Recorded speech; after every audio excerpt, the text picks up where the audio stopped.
sa inyo pong mga ano, ganito pong gawin nyo. Kahit na sa pork, lalong-lalo sa pork chop, matigas po yung pork chop. Pero pagka tenderizer nyo po, lalambot po yung pork chop. And then, pagka minarinig nyo, sisip-sip pa po sa mga ano, kaya mas maano to. Kailangan po to. Double purpose, malambot na yung karne, lalambutin niya. Pag minarinig nyo, lalong lalasa po yung ano. Kasi pag hindi nyo tenderizer, ibabaw lang po yung ano.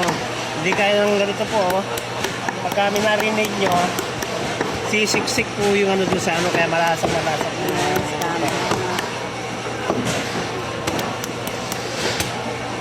Wala sa konting kaalaman po, Kagawad Lay Mendoza po ng Barangay Socorro.